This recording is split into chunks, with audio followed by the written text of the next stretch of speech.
Man, if y'all don't sit down, sit down. Assalamu alaikum. In the name of Allah, the Beneficent, the Merciful, I bear witness that there is no God but Allah. To that one who is the creator of all things, and to him who is the sender of all the great prophets and servants who God sent in a mighty line of divine. Brothers and sisters, to that great creator of the heavens and earth, we in the nation of Islam and Muslims all over the earth believe that there is but one God. In fact, the Christians believe that there is but one God. The Jews say it's not but one God. And in Islam, we too say that there is but one God. The funny part is, if there is but one God, how did we get so divided? How is it that we now, many scholars are using religion as a tool to spiritual gangbang? So therefore, we have to teach the origin of God, the origin of all people on this planet. So we are so thankful that God sent our way Abraham. We're thankful to God for sending to us Moses. We need leaders like them today.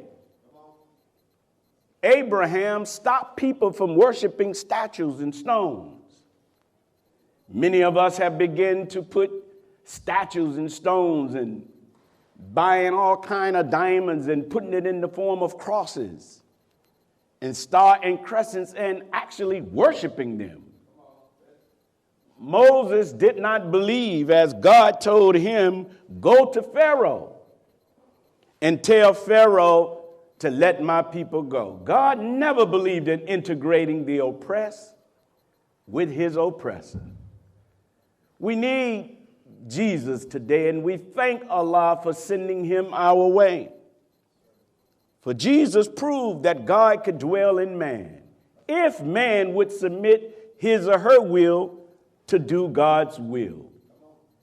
I believe that black people, Native Americans, Mexican Americans, and even Asian Americans would believe in the one God if we knew him.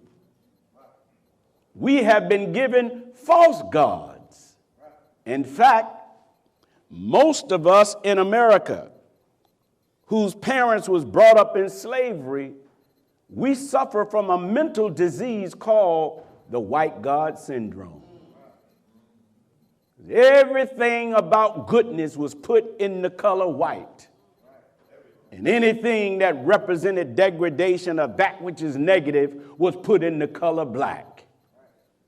So therefore, we are suffering from the white God syndrome, proving that Satan told God, in the last day, I'm going to destroy your people so bad mentally that when you show up, they're going to think that you me and I'm you. That's the biggest fight we have among black people, even in the hood. Negroes think that everything good or truth have to come from white people, and most of us in America look for white validation. If a white man didn't say it, it ain't true. So you mean to tell me black people can't speak truth? But may I bring you some good news today? In the midst of all of this bad news, Trump is upset. Biden don't know where the hell he is.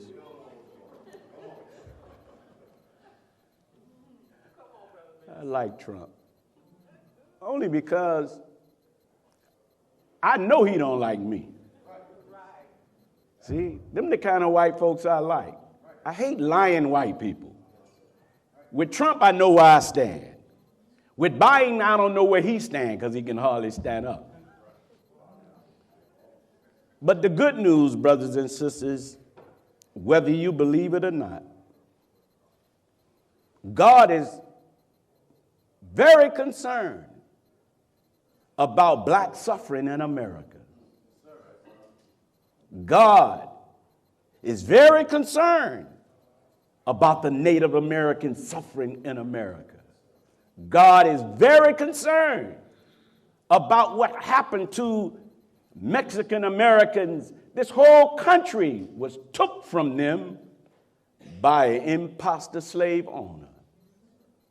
God is angry at what the Western world has done to the Asiatic family. All people of color, God is pulling them up under his command and control. And I'm here to tell you, not only do God love black people in America, but he showed up. Uh-oh, I know I lost you. Why don't you read your Bible? If you read your Bible, the whole premise of this world that God is angry with started in the book of Genesis, where God told Abraham that his seed was going to go into bondage. Go read it for yourself. The book of Genesis, the first book of the Bible, starts off with some people taking people into bondage or into slavery.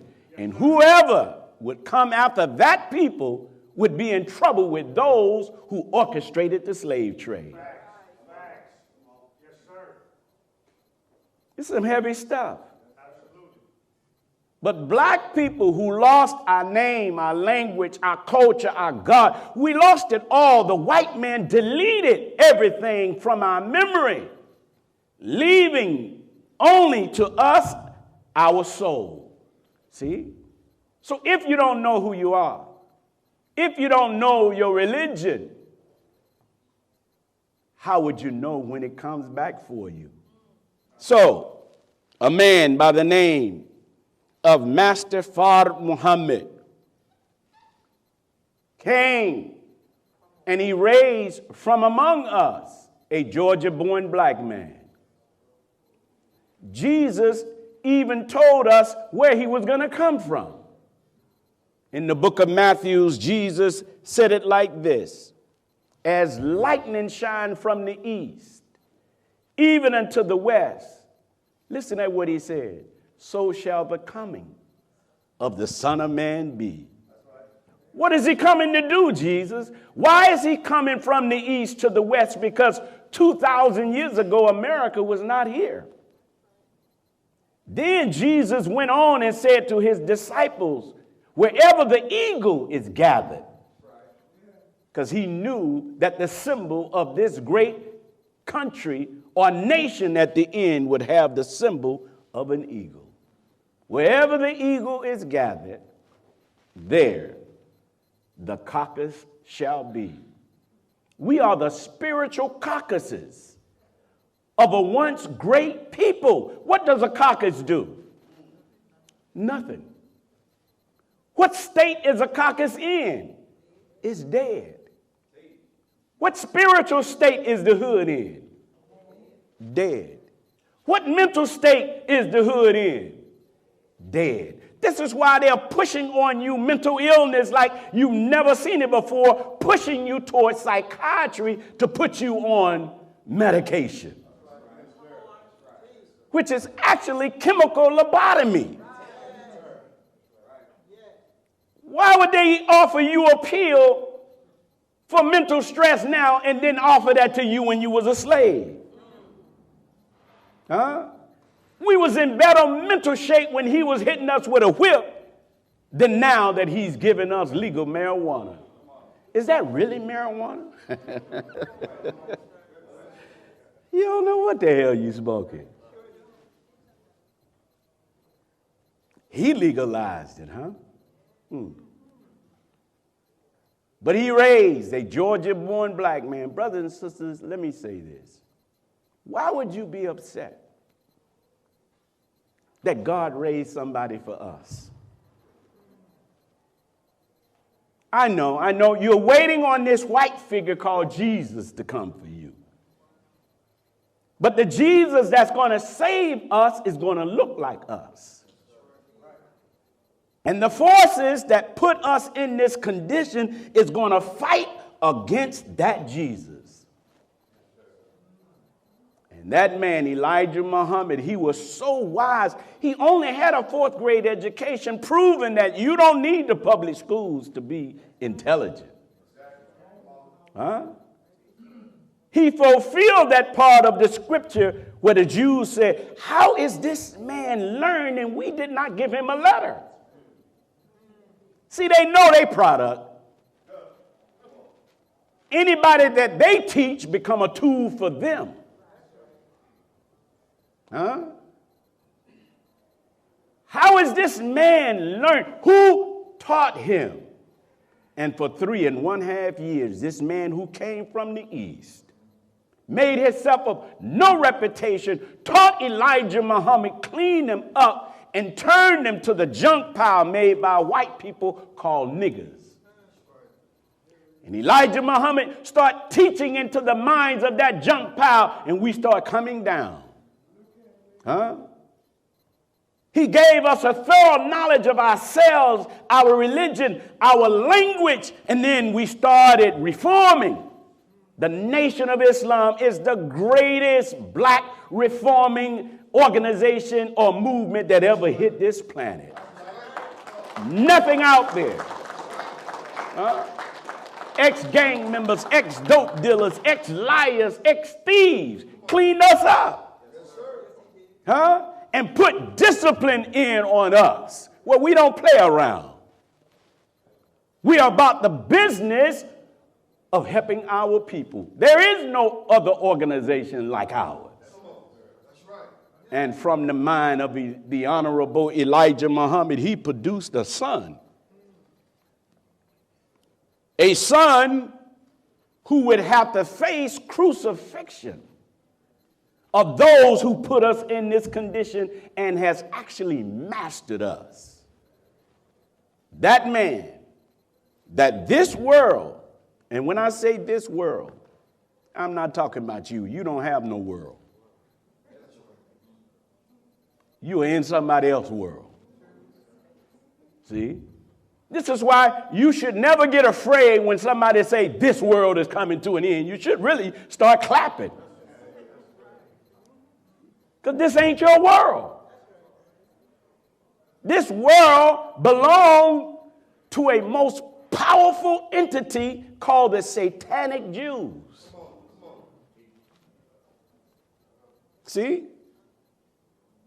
They call this world, it's a free world for them, but it's an enslaved world for you. So when this man, Farrakhan, when his name is mentioned, you either love him or hate him. You either with him or you suspicious. Huh? Why? Because he, in my opinion, he is the most powerful defense attorney that the black man, the brown man, the red man, and the yellow man ever had. In fact, he is to us what the Pope could never be to white people. It's in their names, brothers and sisters, that I greet all of you. In the greeting words of peace, Assalamu alaikum. Happy Savior's Day to the members of the Nation of Islam and black people in general.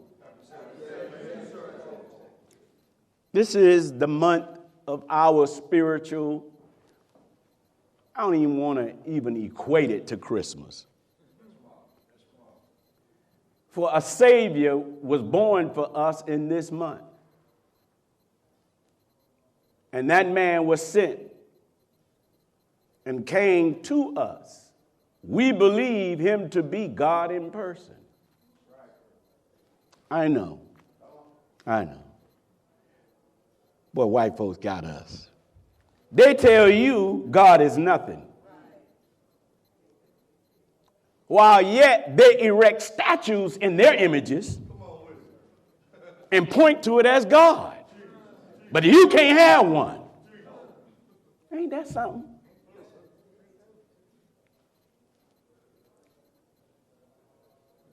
And I say to my Christian family and anyone who believes that God is immaterial, if God is not a man, question, why in the book of Genesis he said he made man in his image? See, right there, that gets rid of he ain't a man. He said, I made man in my image and after my likeness. In the Holy Quran, he says, I created man from black mud. Not white mud. What mud? You don't like black? Black is not a curse. Black is first. And black is not a color. So to get you off of that, it's a consciousness. Because you can be black as a black suit with a white mind. Like many of our politicians up in Washington, D.C., white folk in it. Ain't bringing nothing back to the hood. I'm saying none of them. That's right, none of them. We got a black mayor. Do you benefit from it? Anyway, let me get off that. So, brothers and sisters, I'm just so thankful that Islam found me. Every one of you that's in this room, even if your conscious mind don't make you to know this, but your subconscious is looking for God. Everyone that's in this room, God has placed inside of you a spiritual alarm clock. That at a certain time, you will hear the truth. It's up to you to wake up or stay asleep. You can hear the truth and hit the snooze button. See? But when this thing come down, you won't be able to say, I didn't hear the truth. You would have to say, I just didn't believe it because black people was teaching it. No, we suffer from black self-hatred now. If you don't believe me, go out on any corner. Why do we look at each other crazy, brother? But we don't give the white man that same look. In fact, we soften up when we see a cracker.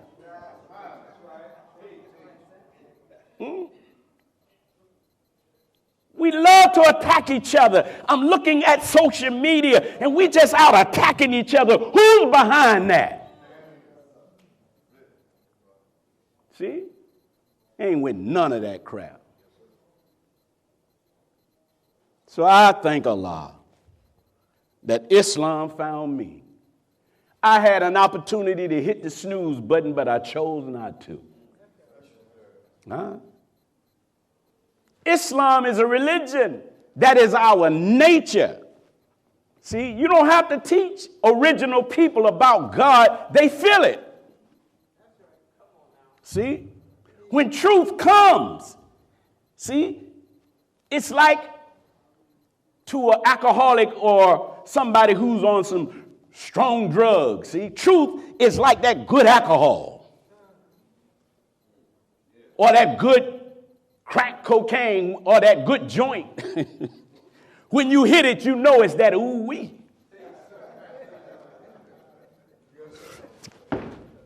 This it right here. You know it's the one, and that's the way truth is. But truth have to drill through the lies that's been taught to you for over 400 years. Then truth goes down to your soul, and even if you try to reject it, you get stuck because you can't reject truth. Truth can penetrate steel, brothers. Now, truth will upset your demons. Because some of us is stuck on being a demon. So when truth comes, your demons start screaming, get the hell out of this meeting. You don't want to hear that, brother. See? I thank Allah that Islam. I can't say that I'm totally clean, but I'm constantly being cleansed. See? When you've been a slave, you may say, well, you ain't been no slave for 400 years. Yes, I have. Because all of the DNA and the cells from my ancestors is in me. Even the pain of rape, everything that they went through is in us.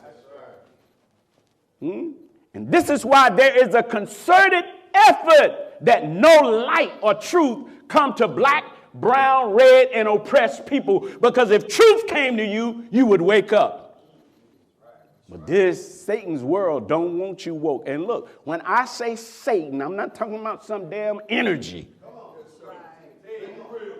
pulsating somewhere. I'm talking about some Jewish white folks. Y'all. I know some niggas that's devil. Me too. They acting devil. But that's not their nature. This generation really is born to put an end to Satan's world. They are warriors, but they're misguided with lies. Can you imagine truth getting to the hood and what we got and what is called blood and Crips? If they come together and line up, oh my God, it's over for this beast. You are that generation, but you're being lied to. I love this generation. I love the niggas that they call them in the street. Huh? The crazier you are, them the ones I want. Them the ones I want to hang out with. I don't want to hang out with Hollywood. Huh? Hollywood wear masks. Those are masqueraders. Show me where the people are in pain. I want to hang out with those that are in pain, man, and looking for a way out. That's what I love about the teachings. It takes the worst of our people, and start working on the inside. See, before building some beautiful edifice, we need to build a beautiful people. You can build a beautiful monument, but the people are still niggas. They'll tear it up. See? But when you build a people through the teachings of the Honorable Elijah Muhammad, we are one of the only religions that are black where you can tell our followers. Can you show me T.D. Jakes' followers? Can you show me Creflo Dollar's followers? I can show you Louis Farrakhan followers.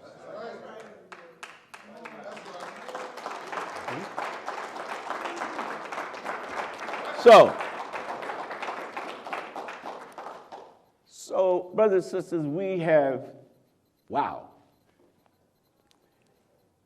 we've been dealing with a subject that we know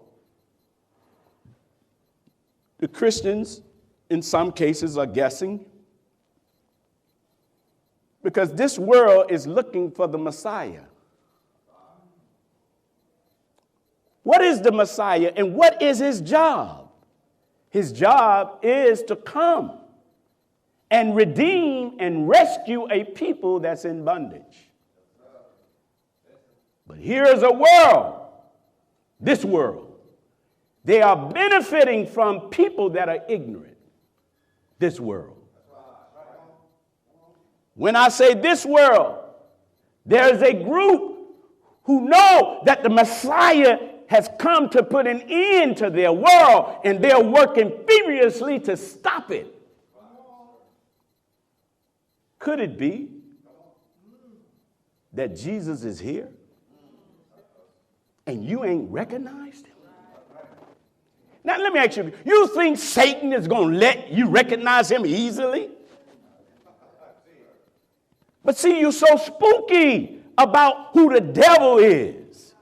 You think the devil have on some red tights with a pitchfork and he's in the ground.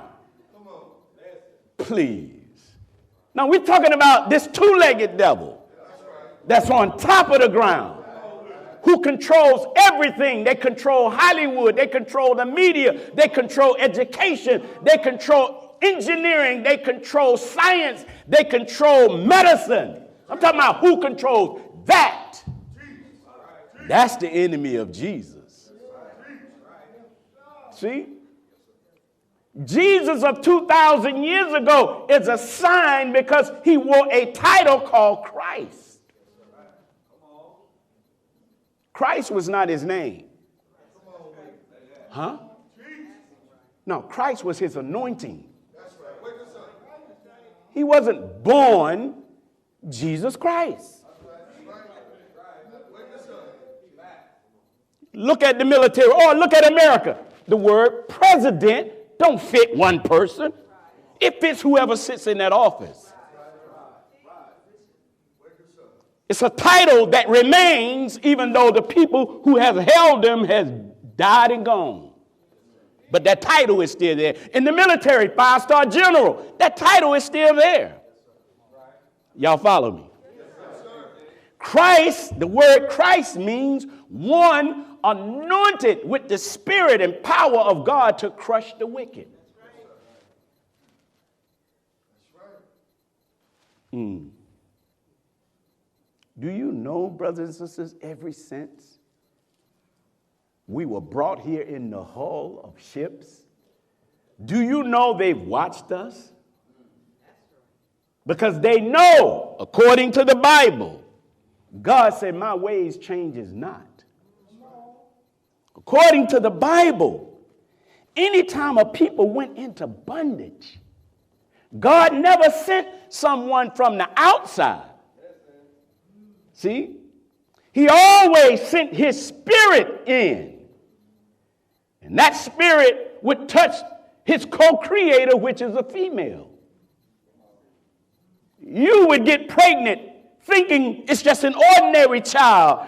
You don't even know that that child in your womb was born for a destiny, see?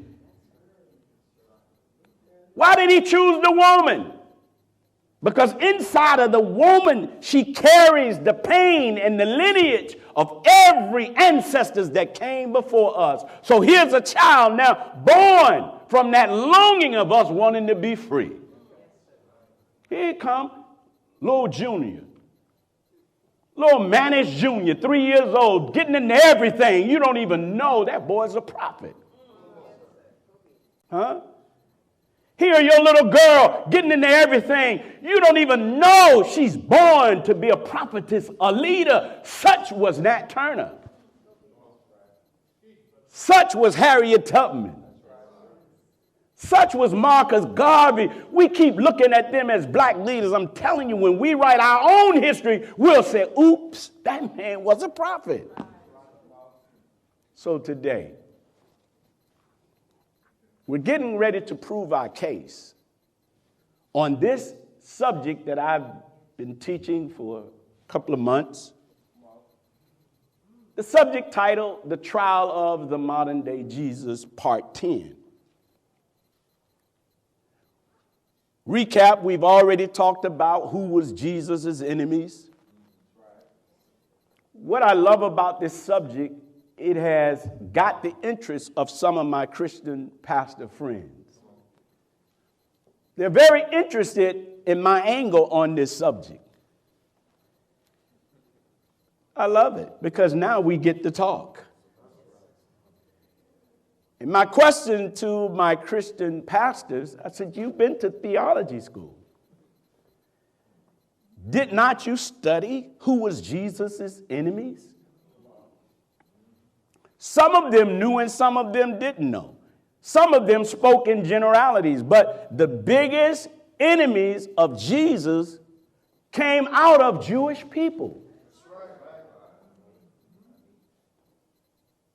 They were called Pharisees, Sadducees, Sanhedrins. I broke all of that down. You have to go back to series or part 1 or 2 to get that. The biggest enemies of Jesus during that day was the Roman government, where we're living in the modern day Rome. 2,000 years ago in Rome, the Jews controlled Caesar. And they controlled Pontius Pilate. It was a highly politically charged year. But this man named Jesus was going all over Jerusalem, Palestine. He was just wailing away at Jews who had an inordinate amount of power that they was misusing. And they hated him for it. Everywhere they went, Jews was pulling up their skirts and showing their hypocrisy. I've already proven on the 7 woes on how they was angry at Jews. And then when Jesus told the Jews they would know the truth, and the truth shall set them free, what did the Jews say back to him? He said, we ain't never been in bondage to any man. See, you hadn't got here yet. Then what did Jesus say back to them? He said, oh, I know you. You are of your father, the devil. See, y'all think the Nation of Islam is the first one to start calling white folks devils. It started 2,000 years ago with Jesus. And look, brothers and sisters, we've been trying to get the Jews and white scholars to debate the Nation of Islam. They will not come.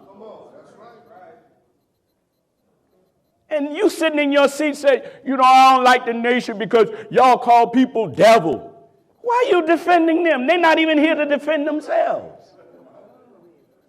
One thing about white people, they never write Nation of Islam tell lies. Never wrote that. Because they know they would be lying. See? Then Jesus, he ran down Jewish history. He said, I know you. Your father was a liar and was a what? Liar. There was a what? Liar. Look, CNN, ABC, CBS, Fox, they can tell a lie so perfectly that you'll think it's the truth. And then here you go, a Negro running in the hood telling me what you heard on CNN. Well, they said it. Who? CNN. You got more faith in CNN than your own Bible. You don't think CNN tell lies? They lied on Iraq saying they had weapons of mass destruction, and when they went there, they couldn't even find a grenade. Lied. They lied on every black leader. They giving you Martin Luther King right now, but boy, wait till I show you what they did to Martin Luther King. Oh, it's about to get, I think, okay. So, students, we're going to move through this pretty rapidly if you all don't mind. Let me get my... This works better, brother? Yes, sir. Is it on? Turn it on for me. This is Brother Sherman, you all. If anything goes wrong technically. All right. Left and right? Okay. It's got a pointer? Yes, sir. Wow. I like that. Okay. Now, brothers and sisters, I've gotten to the point where it's not about preaching. I've gotten to the point to where it's about teaching. This is like, for me, a type of theology class. Because I want you to not hear what I'm saying.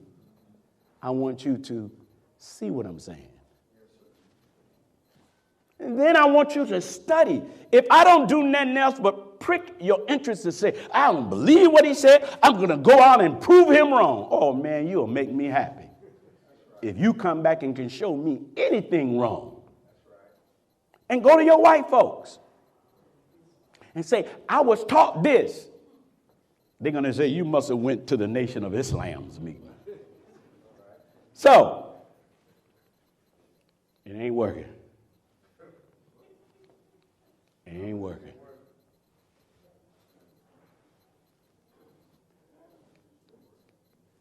Boy, I'm going to have to send Brother Bean Pie Mike over there. All right. Y'all been hearing this thing called anti-Semitism, right? Kyrie Irving got charged with being anti-Semitic. Kanye West, the Jews came after him being anti-Semitic. Just lying. They call Minister Farrakhan the #1 anti-Semite on the planet. And then I hear Negroes saying, oh, the Nation of Islam, y'all anti-Semitic. And then when I ask the Negro, what does the word mean? You don't even know. So how do you know we anti-Semitic? Look at the definition. You really will find out it's you. Semite. Now, I'm supposed to be anti this, but let's read it. Starting here. A member of any of a number of peoples of ancient southwestern Asia, including Jews and Arabs. A member of a modern people speaking a Semitic language. See, number one here, how can I be anti myself? Do you know, brothers and sisters, before the planet was called Earth, do you know when we ruled, we didn't call it Earth?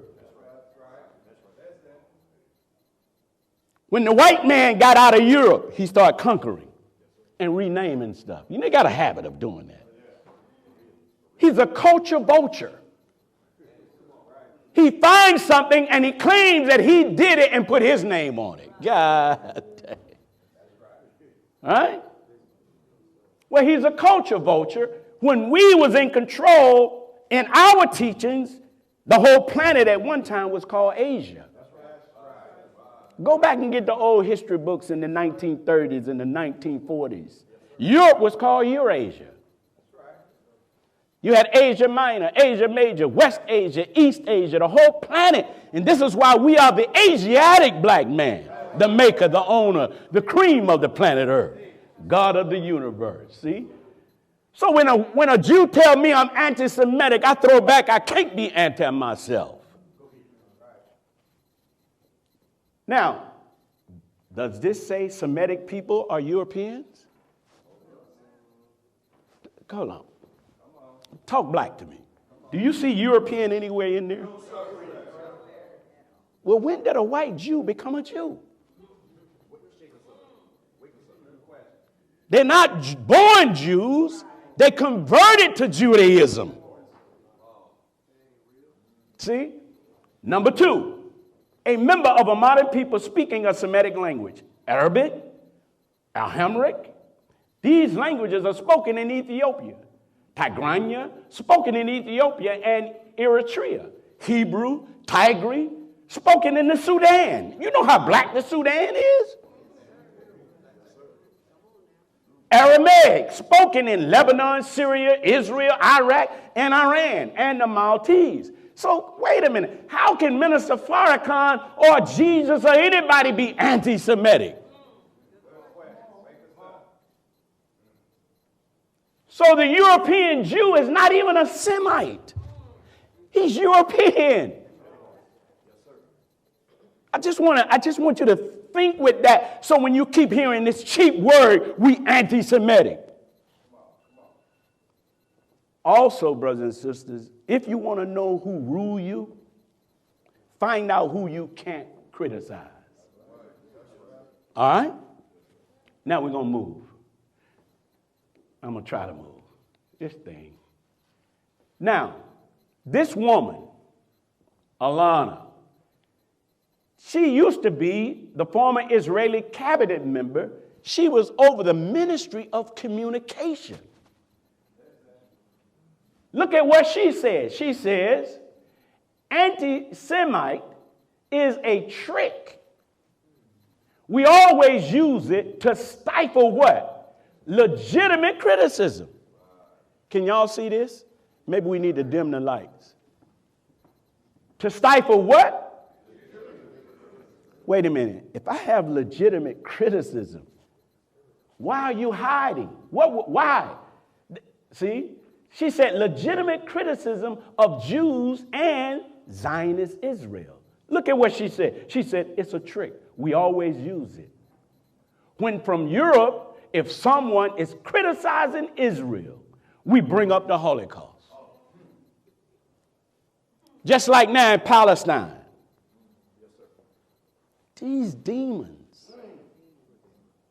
have bombed. And then they talking about they're at war. You cannot be at war with a country that don't have the same weapons you got. How you at war with me and you got bombs and I got rocks? How you going to be at war with me? You have a navy, I don't even have a canoe. How you going to be at war with me? You got drones and airplanes and I don't even have a model airplane. How are the Palestinians at war with you? They poor. And you bombing the hell out of them, and then you say, see what they did to us? They killed 1,400 of us, and we don't even know if they did that. You might have did it. We don't know. Y'all all right? Look, when from Europe, if someone is criticizing Israel, we bring up the Holocaust. When in this country, the USA, people are criticizing Israel, then they are anti-Semitic. What are they telling you? Nobody can criticize us. They so dang self-righteous, but look at this one. And the organization is strong and has a lot of money. She's talking about the ADL, or Bernard Brith, and the ties between Israel and the American Jewish establishments are very strong. And they are strong in this country. That's this woman. Next slide. Now, do you know the Jews are saying that the Gospels of Jesus, they're charging it with being anti-Semitism.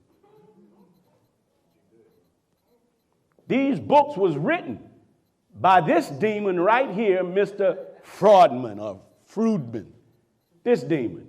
They are now meeting with the Pope and other Christian leaders to try to get the Gospels of Jesus, some of his writing removed.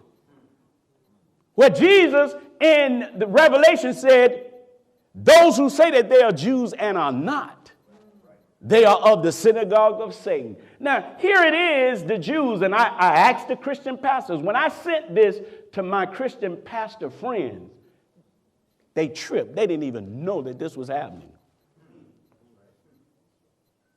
You charge Islam or the nation of Islam with not believing in Jesus, but really it's the Jewish rabbis.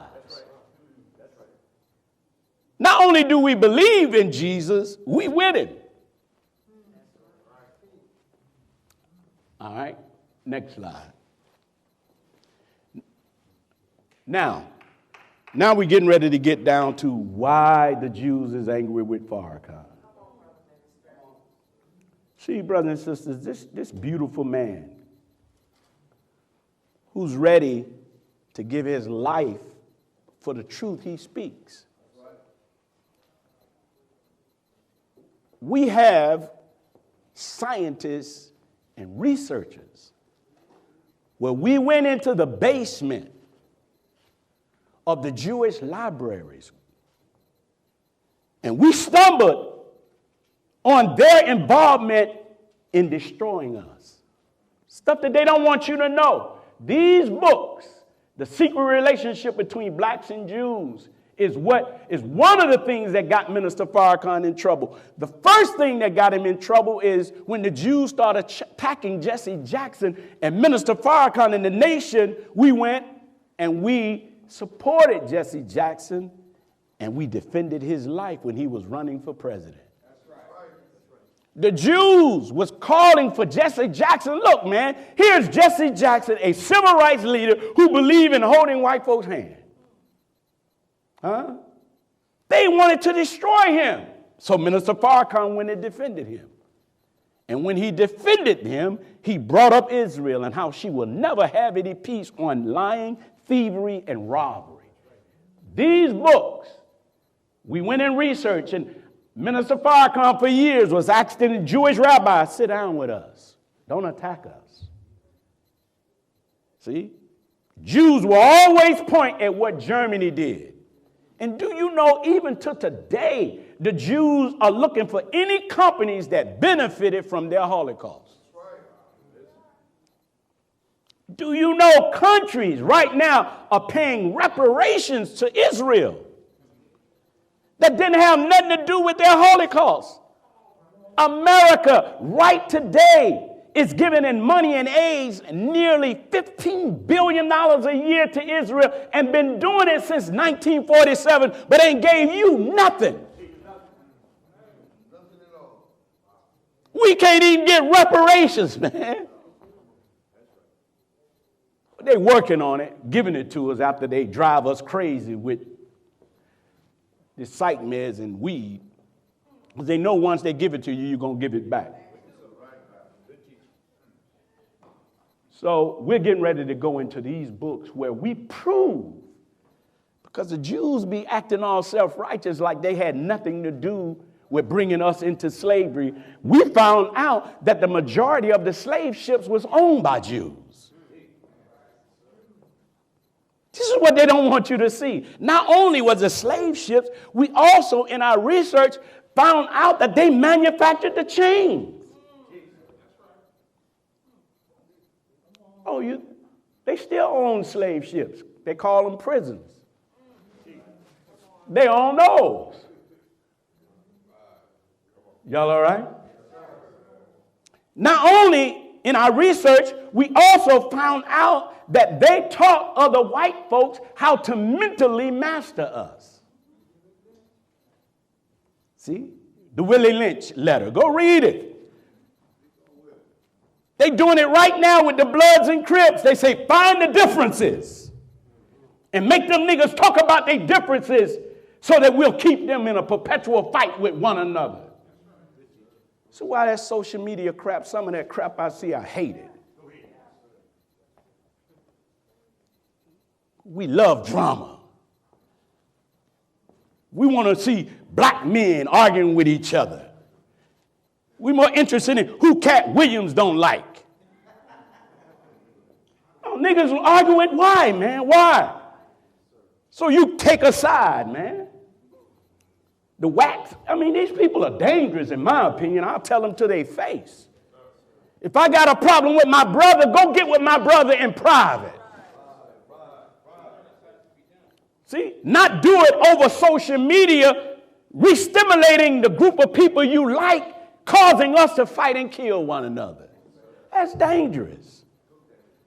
I thank Allah for Minister Farrakhan because I used to be a nigga. No, I used to love to air my stuff out in the public. He said, brother, no, go to your brother. Because there's an enemy standing between us, lying. See? Where you hear that from, brother? I heard on TikTok. Damn, TikTok. All right. So these books is what the Jewish rabbis are trying to keep off the shelves. It's too late. Now, one researcher, oh Lord. Okay. This particular journalist, Jewish journalist, David Sheen, he read these books. Messed him up, though. Look at what he said. The Nation of Islam, they documented facts that are unassailable, meaning can't be disproven. And they sourced it impeccably. They footnoted it to the nth degree and left tracks so that they could be followed up on and verified. Sadly, these are truths that we have to face. See? Farrakhan, the only black leader, everybody else is selling out, not Farrakhan. Now, check this out. Oh, Lord. ADL. This is the leader of the ADL. Look at what they write. The ADL writes, the Honorable Minister Louis Farrakhan has been the victim of vicious and malicious propaganda campaign designed to weaken him and make him to retreat from his bold challenge to the powerful forces of the continued oppression and exploitation of the black community. Instead of retreat, the minister has become stronger. Chief among those who have dogged his trail, seeking to smear his noble name and person, has been the Anti-Defamation League of Bernard Brith. In 1994, what was happening?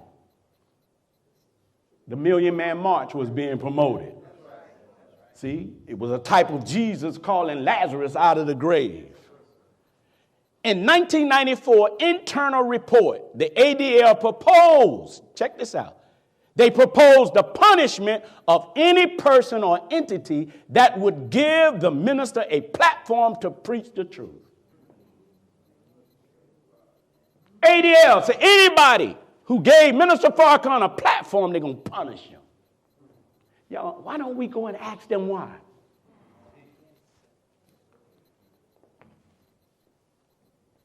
This man, Stephen Freeman, look at what he wrote. He said, I quote, ADL is not going to make Farrakhan go away. What we can and should do is impose an obligation on those who deal with him, or, as in the case of universities, give him a platform. In each case, the burden should be on those who give Farrakhan some measure of credibility to insist that he act responsibly and put a lid on his bigotry and anti-Semitism. So anybody that even befriends him, that's right in the book of St. John 7 and 13. Look at what they wrote about Jesus. But no one had the courage to speak favorably about him in public, for they were afraid of getting in trouble with the Jewish leaders. That's in the Bible.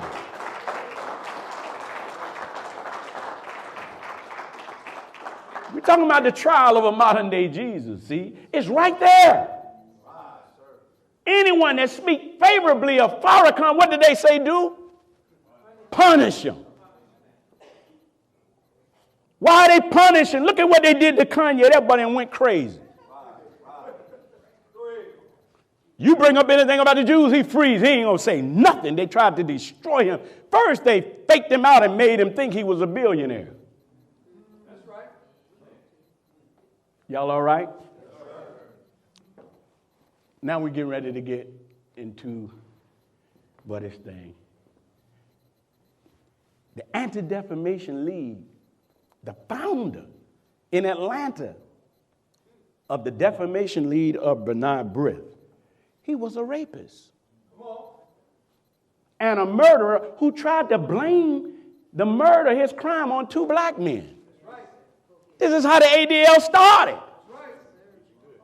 And if you remember in the Talmud, I showed you this a couple of weeks ago, where in the Jewish Talmud, in their holy book, they can lie on a goyim and circumvent them with lies. This is their religion, to tell lies. This is why Jesus said, you are a liar and a murderer from the beginning. Ain't that in the Bible? See, we're the only group that have the courage to challenge Jews, brother. Real talk.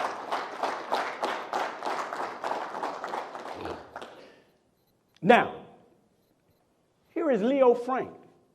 Father of the ADL was a rapist and a murderer. Look at this. Atlanta. Bernard Brith, leader, Leo Frank, raped and murdered a 13-year-old white girl. Now remember, I showed you in the Jewish holy book called the Talmud. Remember, I showed you it's okay for them to mistreat, rape girls, right? But he kind of violated the rule because they're supposed to be 9 years or younger. Pedophilia started with them. Oh. See, they don't want to sit down with Farrakhan because we're going to bring all of this up. This man, he raped a 13-year-old girl named Mary Fagan in 1913. When caught, he cried anti-Semitism and claimed two niggas from L.A. did it. No. And claimed two niggas were the real killers. No one, black or white, believed him, and he was lynched in 1915. But check this out. For a century, Jews have blamed black men for Leo Frank's heinous crime. They blamed us for over a century. They hated black men. And I'm, oh boy, anyway. In 2015, the Nation of Islam researchers, see, we went and got it, uncovered evidence proving that Leo Frank, the father of the ADL, committed the crime. That's why they don't want you to read. You want to hide something from black people, put it in a book. Check him out now. When accused of murder, Leo Frank announced, quote, Mary Fagan's murder was the work of a Negro. No white man killed Mary Fagan. It's a nigger. It's a nigger crime, through and through. It's a what crime?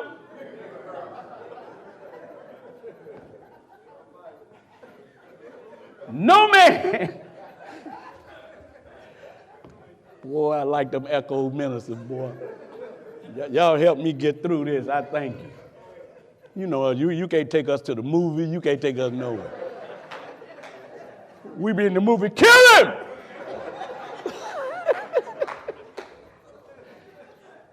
Me and my wife went to see Bob Marley's movie, and she was trying to shush me. Jah Rastafari. No man with common sense would even suspect I did it. Now look at what he did. He hired detectives to plant incriminating evidence against both these black men. Remember, in the Jewish holy book, you can tell lies to circumvent black people. And many of you who want to go to Hollywood, you put them Jews around you and they be wearing your behind out, stealing from you, robbing from you. Look, I believe they set up Bob Marley.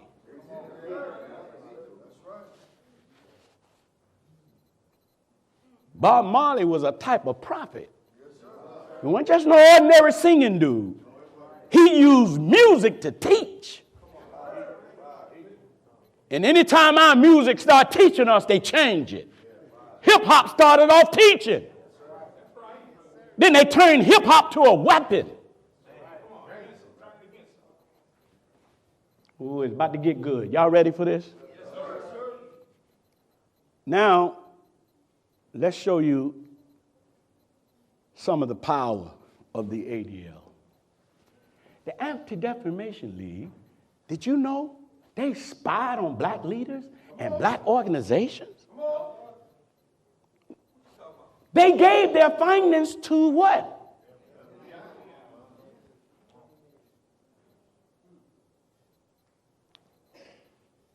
Wait a minute. Do you know the Anti-Defamation League had spies? They were so good, they were better than the FBI. Why would a Jewish organization, but check this out, they didn't spy on white people, they spied on black leaders. Why? Because remember, J. Edgar Hoover feared what? The rise of a black Messiah.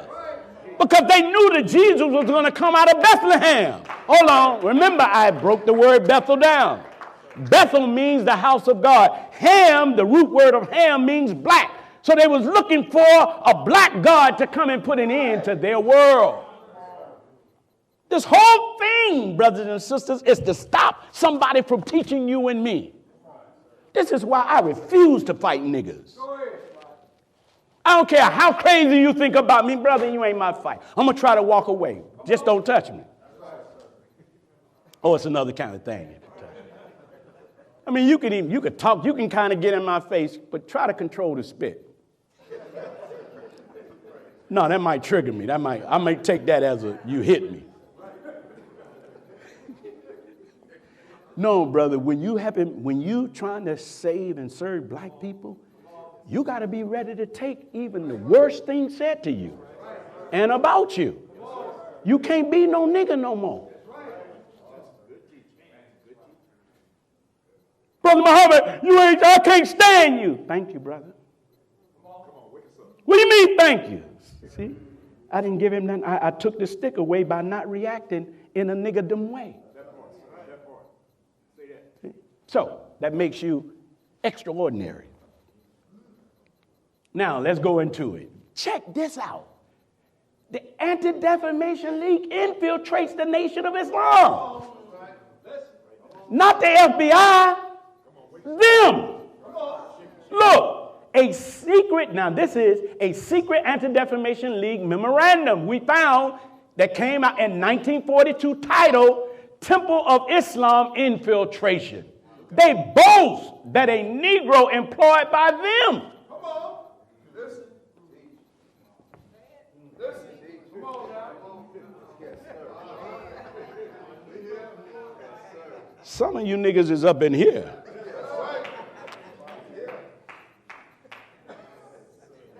Come on, tell the truth. Who the agent? Don't be scared. Tell us who you are. Anybody that's sweating, they suspect. But check this out. They boast that a Negro employed by them proved quite instrumental in an FBI raid on the Chicago mosque, resulting in 82 arrests. That's right. You may see Mosque 27. You may see me in a few weeks being arrested and they lying, and then you're going to go into your nigger response. See, I knew them niggas wasn't dead, cuz.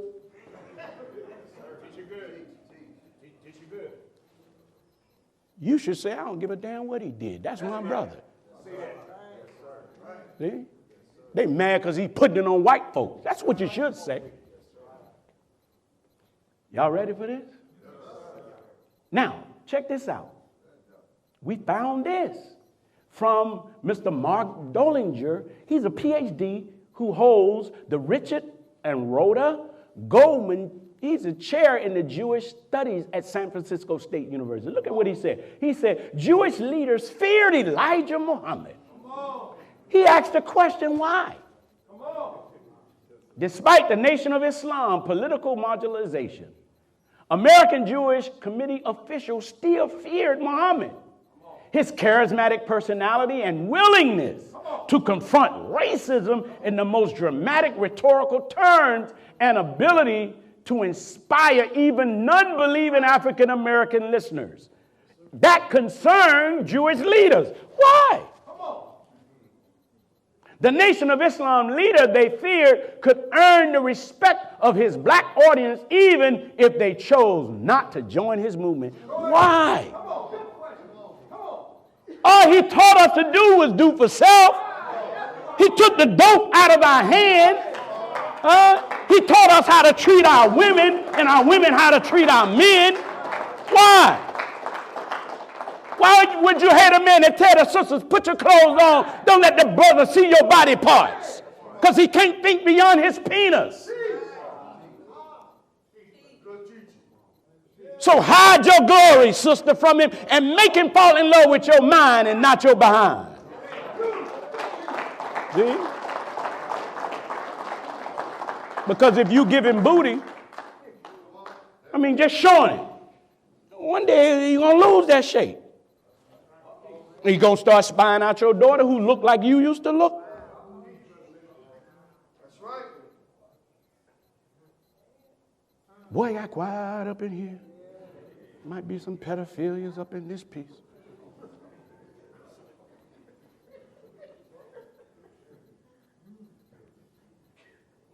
Ooh, that was a good one. But no, why would you hate a man that took the dope away from us? You know why? Because they was giving us the dope. Why would you hate a man that told us to stop drinking liquor? Because they own the liquor stores. Why would you hate a man who told his sisters, come off the corners? Do you know, brothers and sisters, I'm going to prove it. Prostitution was started by Jews. Just hang with me long enough. High crime, hiring people to murder people was started by them. We went into they hate that we got into their libraries. See? Check this out. ADL memo shows that anti-Semitism charge is a hoax. Look at what they said about the Nation of Islam. Secret memo of the Anti-Defamation League, 1959. They say, quote, "We have no documentable proof or evidence of anti-Semitism on the part of the Temples of Islam movement or Elijah Muhammad, and they are not anti-Jewish per se." They know we ain't anti-Semite, but yet the ADL continues to publicly label the Nation of Islam as anti-Semitic.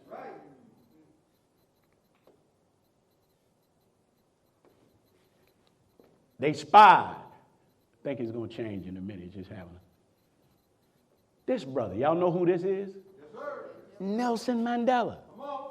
Look at what we found. ADL spies on blacks for apartheid South Africa. Of all the nations in the world, Israel maintained the closest ties with apartheid South Africa in the 1980s. The Anti-Defamation League attacked Nelson Mandela and the African National Congress. The ADL's director, Nathan Perlmutter, sent spies into the American anti-apartheid movement and infiltrated black organizations, including the NAACP. Damn. Look at this. They kept files on black politicians and hundreds of others. The ADL then gave these illegal files to the white South African apartheid government and to the Israel secret organization. This is their CIA. It's called Mossad. Why? Why? I'm going to show you why in a few minutes. Check this out. This devil, this demon, this is the founder of the NAACP, a Jew. Jewish friend revealed to be spying on blacks for the U.S. military. That's why I don't want to see, this is why Kanye and them should have never got up off them. They should have called us in for reinforcement. Jewish founder of the NAACP was a government spy. According to declassified documents, Joel Springer, while chairman of the NAACP, led a small unit of undercover agents that opened 100,000 pieces of mail a week and monitored the messages being promoted in black publications. Springer steered the organization away from economic issues. Why? His brother Arthur became president and Kevin Kaplan after him. In fact, Jews occupied the office of president of the NAACP for 45 years, all the way up to 1975.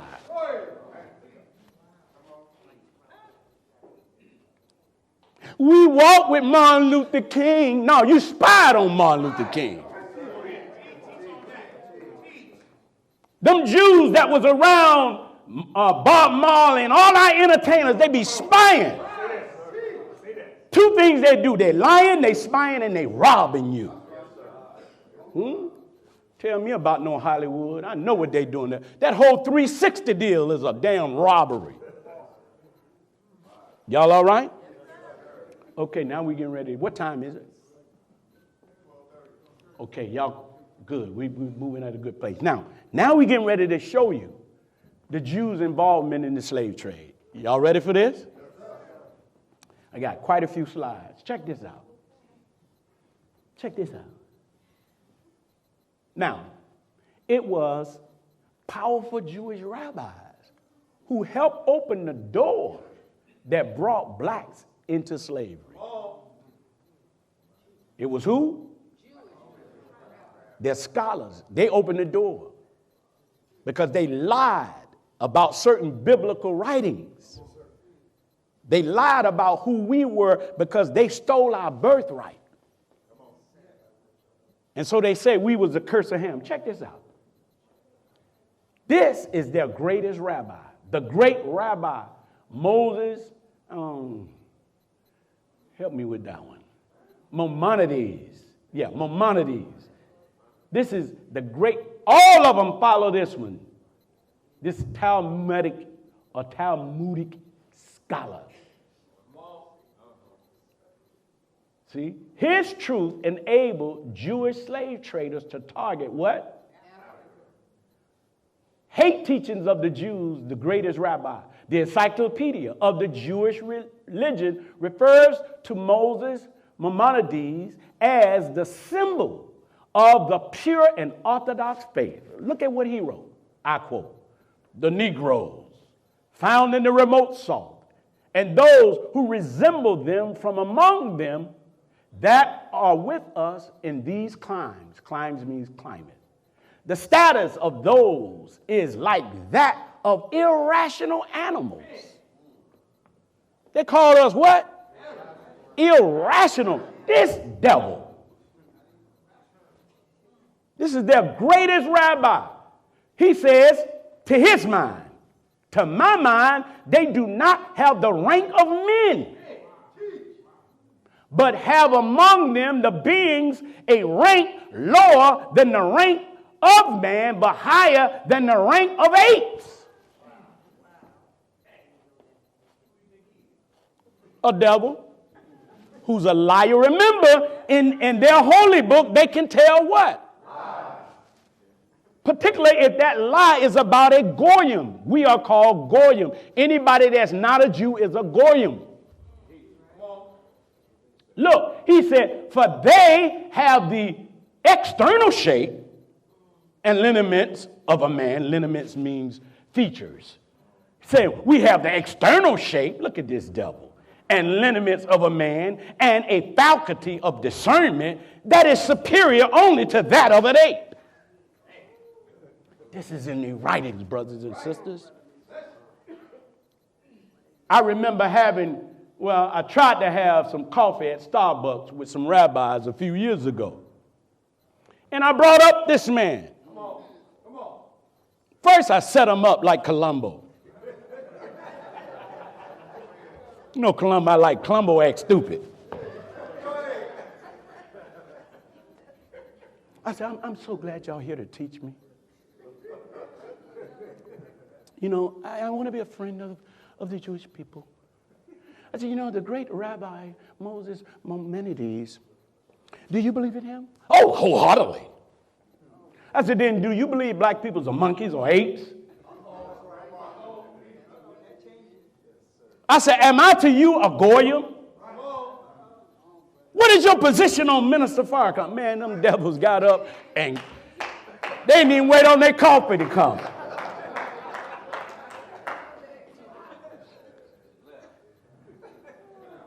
Hey, man, we don't play, bro. That's right. We ain't scared of them. We're not looking for nothing for them. Yeah, they got a lot of money. They got a lot of power, but they don't have more power than my God. Man, to hell with them.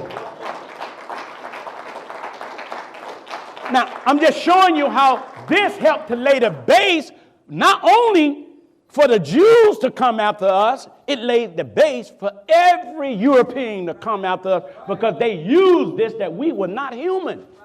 This is why in the Constitution, it's still there. They didn't take it out. They just ratified it. They say we are 3/5 of a human. Your vote only counted 3/5. Took 2 niggas to make a vote 1. Boy, these devils. I mean, you know, hey. Thank you, sis. Now, check out this devil. This was one just a few years ago who he followed Maimonides, or whatever his name, Moses. Chief rabbi in Israel, right today. He said that blacks are monkeys. Y'all didn't say nothing. Come on. Civil rights leaders didn't say nothing. Right. Our black Congress didn't say nothing. But they fly their behind over to Israel, yell at a wall and put that little thing on the top of their head, right. Kissing Jews behind. Right. Y'all all right? Yes, Israeli chief rabbi Yishik Yusuf called blacks cushies. Cushies. See, if you don't know the language, you can be on the bus with a Jew and they say, look at the cushy, and you'll be like, thank you. You think Cushy was Cush.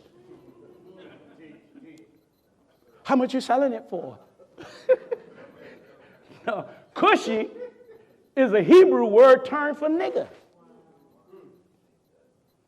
He blessed the Israelis with his wisdom. Look at what he said, and I quote, "You can't make the blessing on every Cushy nigger you see in America. You see one every 5 minutes. So you make it only on a person with a white father and mother." Meaning you can only bless a nigger who had white parents. Steph Curry and them. How would you know? He said, let's say you know, so they had a monkey as a son like this, so you say the blessing on him. So the Steph Curry's typing. What that other brother shoot the 3-pointers? Klay Thompson. Those who have white parents, they the only ones that can receive blessings. And look at what he said. He said, the Talmud, he says, teaches this.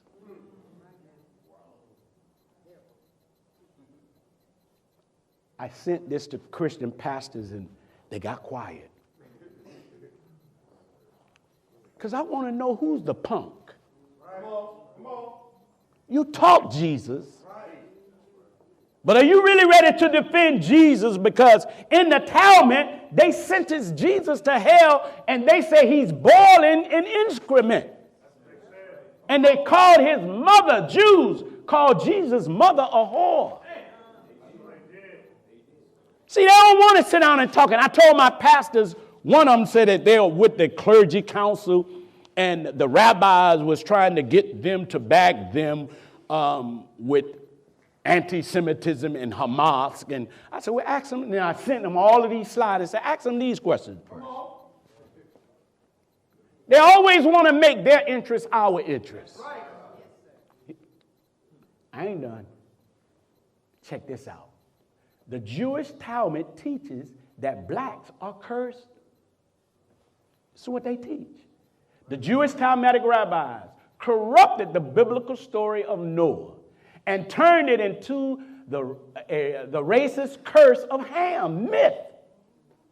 It teaches that blackness of skin is a curse from God, as are big lips. God. See, the problem is they don't have no lips. That's why they need lipstick. Because they have to paint on lip, and that's why you shouldn't be wearing all them damn loud colors of lipstick with them beautiful African lips you have. You don't need no lipstick. No, really. I mean, the white woman, she envies you. Right? I mean, look at them, and they're not playing. They hate us. It teaches that blackness of skin is a curse from God, as are big lips, as are elongated penises. The curse the rabbis taught made the African fit only for slavery to whites. They did this to us. The Jewish created the curse of Ham was adopted by almost every other major religion, including Islam, to justify African slavery, Jim Crow laws, and white supremacist violence. Ooh. Y'all all right? Can I go on? I will. It's getting ready to get heavy. This devil, Brackman, is one of the directors of the Simon Wiesenthal Center. I wanted to meet with him. He ran. Look at this. He's a scholar, but check out Dr. Brackman of the Simon Wiesenthal Center. Look at what he wrote. He admits the Jewish invention of racism. The curse of Ham comes from a corrupted version of the Bible story of Noah and says that black skin is a curse from God. Look at what he said. There is no denying. What did he say? See, we got to make them talk. There is no denying that the Babylonian Talmud was the first source of real Negrophobia or phobic. Stop, because you don't even know what that means. Do you know Negrophobia? The word Negrophobia means those who hate, dislike, and detest black people. Go look it up. Negrophobia. Negrophobia is what? Those who hate, detest black people. He's telling us they hate us. Because they know if we ever wake up, they're done. They stole our birthright, man. So they say we're the first source to read a Negrophobic content into the episode of Noah's Ark. That's this devil. Come on. Look at this scholar. Jewish scholar described Jewish wealth in slave trade. Look at what she said, Miss Roberta Strauss. I can't even say that. I ain't going to even mess up my tongue trying to say it. My wife said, look, things that you can't pronounce, don't say them. Fruilich, whatever. She was the author of The Fate of the Jews. They have a fate, huh? A people torn between Israeli power and Jewish ethics. Look at what she wrote, quote, the pursuit of wealth, enslaved, and usury not only violated Jewish ethics, but destroyed the rough democracy imposed upon a people in exile. Initially, the Jews looked to their rabbis and scholars for guidance. Eventually, the aristocracy of learning gave way to the aristocracy of wealth. Leadership of the community passed from the wise men to the rich men. Remember, the rich man died and Lazarus died? A curse of organizational jury even today. She's saying we are cursed for what we've done. Check this one out. No, they are cursed. She's admitting that they are cursed. She's right. Yes, sir. This scholar, Dostoevsky, he was a Russian novelist. He was one of the greatest Russian novelists. Now, brothers and sisters, I know CNN and them got you hating Putin. Yeah, CNN and them. You know, and them mean all the rest of the media. You sitting over here in America talking about how you don't like Putin. Putin ain't never did nothing to you. That's right. Listen. In fact, Russia was one of the only European countries that didn't get involved in the slave trade. Do you know in Russia, they bow down to a black Jesus? That's right. Listen. What? They do? Check out what he wrote. This was right when the argument of emancipating us. Look at what he writes.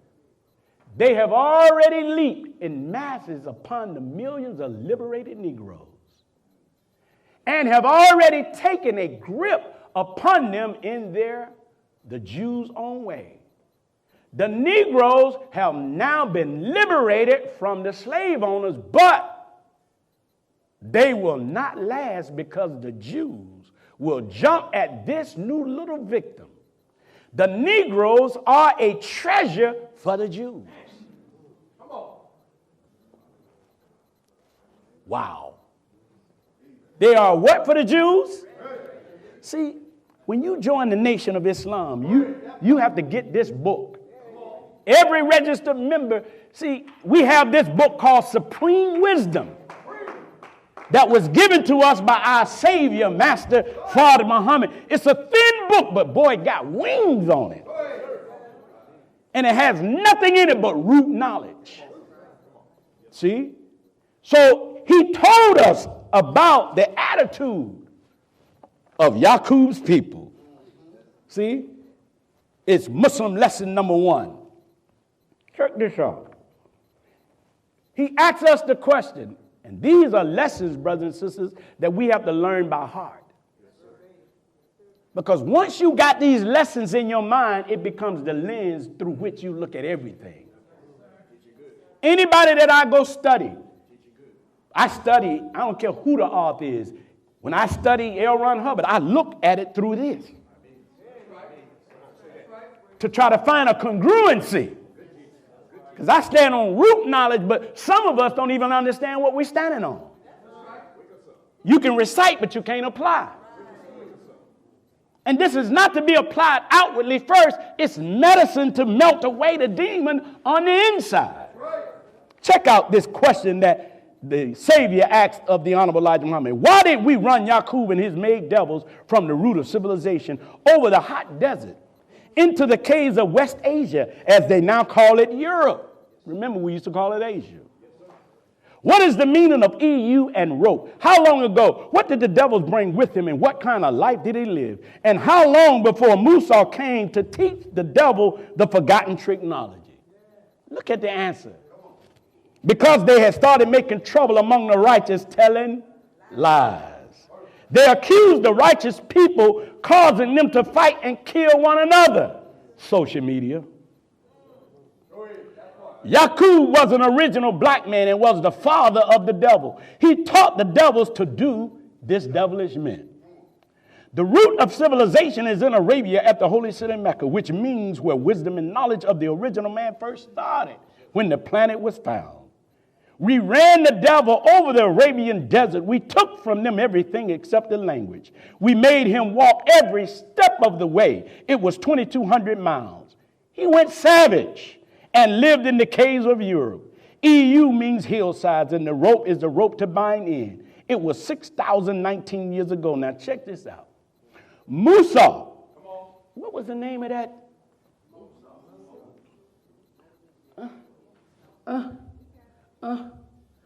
Man, you're going the wrong way, brother. Go back the other way. Go back the other way. Go back the other way. Keep going. Keep going. Keep going. Ain't his name Moses? It really wasn't him, but check this out. It says, Musa came 2,000 years later and taught him how to live a respectful life, how to build a home for himself, and some of the technology that Yaqub taught him. Check this out, which was devilishment, telling lies, stealing, and how to master the original man. Take that back to Mr. Russian. Keep going. What did he say? The Negroes are a treasure for the Jews. They are waiting to pounce on us. Next slide. It's in the Bible, right here in the book of Psalms. Look, they lurk in ambush in the villages, waiting to murder innocent people. They are always searching for helpless victims. Like lions crouched and hiding, they wait to pounce on the helpless. Like hunters, they capture the helpless and drag them away in nets. Their helpless victims are crushed. They fall beneath the strength of the wicked. The wicked think God isn't watching us. He has closed his eyes and won't even see what we do. See? Next slide. Right here in the book of Peter, look at what Peter said. He said, stay alert. Ain't that in our teaching? Walk your post in a what? Keeping always on what? Stay alert. Watch out for your great enemy. Watch out for your what? The devil. He prowls around like a roaring lion looking for someone to devour. Oh, man. They devoured Kanye West. They devoured Kyrie Irving. Look at all of our entertainers. They devoured all of them. They made them famous, but them Negroes died broke. They don't even own the rights to their name. They devoured Prince. Prince got mad at the Jews. He couldn't even use his own name. And when Michael Jackson wrote a song, Jew Me, they came at him so strong. Now they took all of Michael Jackson's library because he vowed not to sell what he owned back to the Jews. They got it back. Next slide. See? John 8, Jesus talking. You are of your father the devil, and the lust of your father you will do. He was a what? Leo Frank was a what? Leo Frank was a what? A liar too, wasn't he? He was a murderer and a what? Huh? The rabbi was a what? Murderer. And a what? Liar. Didn't they say they lied about the curse of Ham? You are of your father the devil, and the lust of your father you will do. He was a murderer from the beginning and abode not in the truth, because there is no truth in him. When he speaketh a lie, because it's in the Talmud to tell lies, he speaketh of his own, for he is a liar and the father of it. Now, here we go. Next slide. Do you know the door of no return in Goree Island over in Africa? Do you know it was a Jewish family, the Jewish greatest family of France, held a monopoly on the slave trade? From Goree Island to Auschwitz of the Black Holocaust, they owned at least 26 ships and became the sole supplier of goods to the island and the sole supplier of African slaves. A French Jewish family. Y'all all right? With their profits the Grady's invested in plantations in Martinique and planned to develop Mississippi and Louisiana with a massive infusion of 10,000 black slaves. Next slide. This devil, Mr. Wolowski, look at what he did. He's a devout Jew named Charles Wolowski. He traveled the American South, setting up chapters of the ADR, B'nai B'rith. He found that every place that he settled, Jews controlled the trade and commerce. He said it. He found Jews owning what? Plantations to a large extent and realizing handsome profits throughout the South. He found Jews holding many political offices and carrying on an extensive business. See, this is why the Jews don't want, they know that once we bring this up, we coming at them for reparations. Sony Records, you owe us. Hollywood owe us because they are the ones that put out the film portraying black men as sex mongers and murderers and robbers. He reportedly found that Jewish merchants in the most racist places on earth had sway of business. In Missouri and Texas and Louisiana, Jews everywhere were quite prosperous. Look at what he said. The dirty little secret about Jewish wealth in America is just how much of it is based in the products of black slavery and sharecropping. Next slide. You shall what? And the truth shall what? Because you're the only one in slavery mentally. Next slide. Check it out. We're about to go deeper. Next slide. Do you know it was the Jews who put smallpox in the blankets that killed the Native Americans? I will. Now, not according to us, according to Rabbi I.H. Schaffman. Look at what he said. Quote, Jewish traders sold, what kind of traders? Sold smallpox-infected blankets, man, to the Indians. That's right. That's true. Bills of sales uncovered by Dr. Jacob Marker show Jewish sales of scalping knives to white settlers. And Jews supplied weapons of war to the colonial militaries that nearly wiped out the Indians. God. Once the red man was removed, it was often the Jewish traders who acquired the valuable land. to then divide it into parcels and sell it to European immigrants. Check this out. One Jew actually held the title to the entire Grand Canyon. Damn. I know, brothers and sisters. Am I overwhelming you? No, sir. I mean, since they won't come, we got to get this to you. Because one day they may come and take down the entire nation of Islam and we won't be here. Who's going to defend you? Next slide. Check this out. Vicious Jewish slave owner, family, like this Jewish father. Many of you have seen this picture, right? But you don't know the story behind it.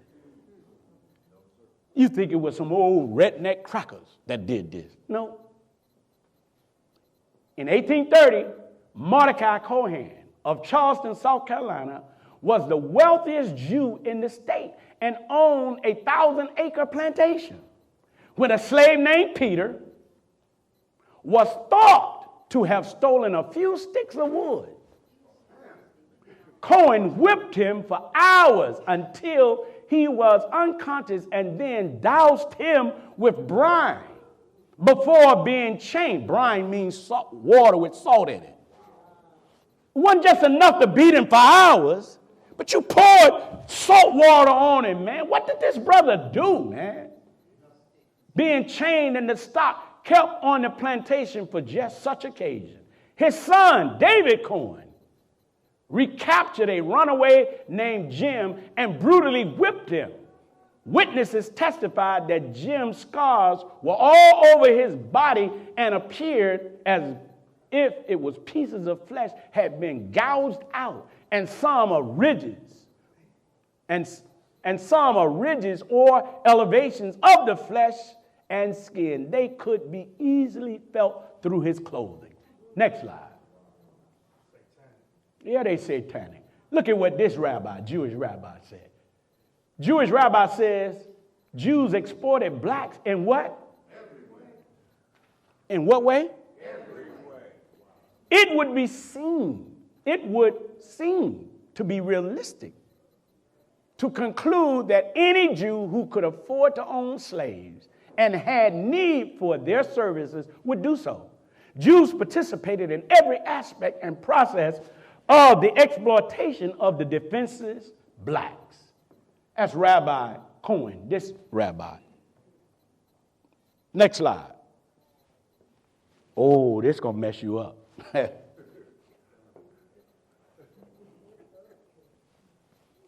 Did you know Jews helped organize the KKK? I don't believe that. I have Jewish friends. In 1924, Fairfield, Illinois, businessman Emanuel Steiner was presented with 50 roses by hooded Klansmen in broad daylight. At the city's park, they were honoring the Jewish store owner on his golden business anniversary. Jews were members and supporters of the KKK from its very what? Next slide. Bernard Poster of the ADL admitted there was Jewish involvement in the notorious terrorist organization, the KKK. He said, and I quote, "The attorneys for the Dragons of Kegel and other officials have not infrequently been Jews. There are unquestionably Jewish members of the Klan in many states." Next slide. Jewish KKK Klansmen in Georgia. According to Rabbi Dr. Jacob Rader-Marcus, Jewish immigrant. Check this out. This Jew was a leader in the movement to organize the Civil War. He organized Civil War veterans into an association whose primary aim, it would seem, was to protect the whites against the Negro freedmen. He worked to restore what? And to resist what he believed to be the encroachment of the Negroes. Next slide. Oh, this one right here, this double. America's most prominent Jew was a vicious racist. New York, Major Mordecai Emanuel Noah was the most prominent Jew in America. He was such a vicious advocate of slavery that the first black newspaper, the Freedom Journal, was launched in response to his racist propaganda. He called Noah a Jew, the black man's bitterest enemy. Noah actually defended slavery by calling it liberty. Look at what he said, and I quote, this devil. There is liberty under the name of slavery. A field Negro has his cottage, his wife and children, his easy task, and the house servant has handsome clothing. We get a nigga some good clothes.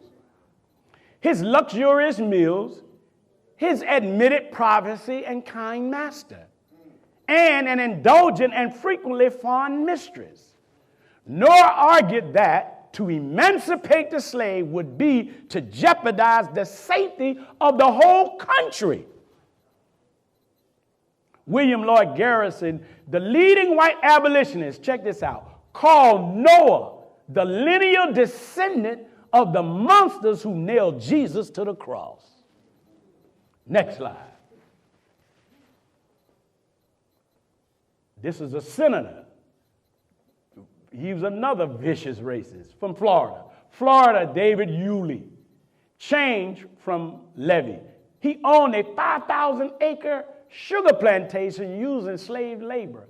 He was the first Jew elected to the U.S. Senate, where he spoke forcibly for the maintenance and spread of black slavery. Yulee gave the first speech in the Senate to announce the succession of the southern states leading to the Civil War. Both the town of Yulee and Levy County in Florida are named after this double. Next slide. Y'all, this dude, Judah Benjamin. Y'all ever heard the term show me the Benjamins? Came from this double. You don't even know who Benjamin was. The brains of the Southern Confederacy was a Jew. Judah P. Benjamin was a Jewish lawyer and enslaver of 140 human beings on his Louisiana plantation. He was the vice president of the Confederacy and its Secretary of War. So significant was Benjamin to the slaveholders that his picture was on Confederate money. Show me the Benjamins. After the Civil War, Benjamin fled America, taking multiple bales of cotton with him. In order to finance his life in exile, he used these slave-picked cotton profits to invest in a newly formed terrorist group known as, see, they don't want to sit and answer this to us. So anything you hear about Minister Farrakhan and the Jews, you, brothers and sisters, next slide. This is a congressman. Look at this double. Jewish Representative William Levy of Louisiana believed that ending slavery was a disaster for his people. Was a disaster for who? So Levy walked into the U.S. Senate and warned his fellow lawmakers that emancipation placed America's innocent maidens in imminent peril. I hold it my sacred duty, he said, to save whites from the ruin and degradation which threatens them. And he implored his fellow legislators to act to restore white racial what? He wasn't just race hatred that motivated this profoundly despicable act. Behind Levy's racist fear-mongering was the realization that Jewish wealth in America was based entirely on the uninterrupted flow of cotton from the plantations of the American South. Next slide. We almost there. I got 2 more slides. This bastard. This is the father of the labor movement for Jews. He what? They hated us. Why? There's a school out here in L.A. called Gumpers. I wouldn't walk in, I'd throw bricks at, I wouldn't walk. I was invited to speak at that school when we was doing the peace ride, and I refused to go. One of the teachers asked me why. I said, go look up this man Gumpers. And when she went and looked it up, she called me back crying like, damn, I didn't know this. Samuel Gumpers, a Jew, was head of the American Federation of Labor. Look, he publicly delighted in referring to blacks as superstitious, dull, ignorant, happy-go-lucky, irresponsible, lazy, immoral darkies. He's a student of the Talmud. He warned America of the hordes of ignorant blacks who were huge, strapping fellows, ignorant and vicious, whose predominating trait was animalism. See, all of this crap coming from their holy book. On the Gumpers, the unions had a mantra. Look at their mantra. What was their mantra? Never let a nigger pick up a tool. Are you having a hard time getting a construction job? God dang. See, they're not ready for us. You shall know the truth. Never let a what? Pick up a tool. Look, let me tell you what else he did. Jewish labor historian Herbert Hill wrote that organized labor was a divisive factor in the barring of Negroes from full and equal participation in the economic life of the nation. Next and last slide. Jewish labor leader and racist violence. Look at let me show you what he started. Gumpers. Trade unions use brutal violence to remove blacks from the American workforce. What did they use? What did they use? See, we around being violent to each other. You won't even fight the real enemy. W.B. Du Bois charged the AFL leader, Samuel Gompers, the most prominent and powerful Jew in America, with engineering a massacre of scores of innocent blacks in East St. Louis. This devil, he started the East St. Louis massacre. In 1917, more than 200 blacks killed, $7 million in property destroyed, 10,000 blacks forced to flee their homes. This devil, Gompers, did far more than the KKK to destroy the aspiration of black people. Even today, the homies, you can't even get a job in construction. Even though they done legalized marijuana, if they find marijuana in your blood, you get kicked off the job. Slick devils. Who control the marijuana sales now? The Jews.